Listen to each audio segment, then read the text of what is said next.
చీడికాడులో జరుగుతున్నటువంటి భారీ కూటమి బహిరంగ సభకు అయితే కనుక జనసేన నుంచి అదేవిధంగా బీజేపీ నుంచి కూడా భారీ సంఖ్యలో అయితే కనుక నాయకులు కూడా కదిలి రావడం జరుగుతుంది. మనతో మాట్లాడడానికి చోడవరం జనసేన నాయకులు రాజుగారు రెడీ ఉన్నారు. రాజుగారు ఎలా కనిపిస్తుంది? ఇంత భారీ సభ కూటమి సభ చీడికాడులో జరుగుతుంది, ఏ విధంగా అనిపిస్తుంది? ఇంత రిమోట్లో అంటే విశాఖపట్నం సంబంధించి అనకాపల్లి నియోజకవర్గంలో మాడుగుల నియోజకవర్గంలో ఇంత రిమోట్లో ఇంత భారీ ఎత్తున జనం తరలివచ్చారంటే వైసీపీ ప్రభుత్వం మీద వ్యతిరేకతతో పాటు ఎంపీగా పోటీ చేస్తున్న సీఎం రమేష్ గారి అభ్యర్థిపై చాలా సానుకూలత ఉంది. మాకు చాలా నమ్మకం ఉంది. రాబోయే రోజుల్లో అనకాపల్లి ఎంపీగా సీఎం రమేష్ గారు నెగ్గడం కన్ఫర్మ్.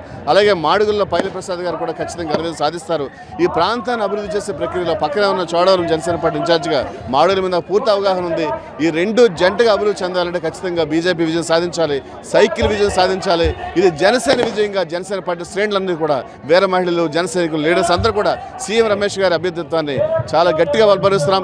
కమలం గుర్తు ప్రతి ఇంటికి తీసుకెళ్లి బాధ్యత మీద తీసుకున్నాం. ఖచ్చితంగా ఘన విజయం సాధించబోతున్నాం. సరే, ఇటు చూసుకుంటే కనుక చోడవరానికి సంబంధించి ధర్మశ్రీ గారు, అదేవిధంగా మాడుగుల కాన్స్టిట్యున్సీకి సంబంధించి వైసీపీ తరఫున అనురాధ గారు ఏ విధంగా పోటీ ఇవ్వబోతున్నారు?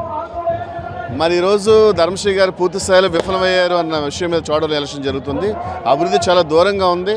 ఆయన నిస్సహాయంగా ఉండిపోయారు. ఖచ్చితంగా వచ్చే ఎన్నికల్లో చోడవరంలో ఉమ్మడి అభ్యర్థి విజయం ఖచ్చితంగా జరుగుతుంది. అలాగే మాడుగులకు సంబంధించి కూడా కేవలం మాడుగులకు మాత్రమే పరిమితం అయిపోయిన మా ఉప ముఖ్యమంత్రి ముత్యాల నాయుడు గారు ఎన్నికలు గట్టిపోటీ ఎదుర్కోవడమే కాదు, ఖచ్చితంగా ఓడిపోతారు.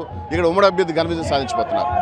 Thank you sir, thank you. ఇది చూసాం కదా, ఏదైనా కూడా జనసేన, బీజేపీ, తెలుగుదేశం పార్టీల కూటమి ముందుకు దూసుకువెళ్తుంది. ఎట్టి పరిస్థితుల్లో కూడా ఇటు అనకాపల్లి నియోజకవర్గంలో ఉన్నటువంటి చోడవరం, అదేవిధంగా మాడుగులలో ఘన విజయం సాధించడం ఖాయమని చెప్పి జనసేన తరఫున వచ్చినటువంటి రాజు కూడా చెప్తున్నారు పరిస్థితి.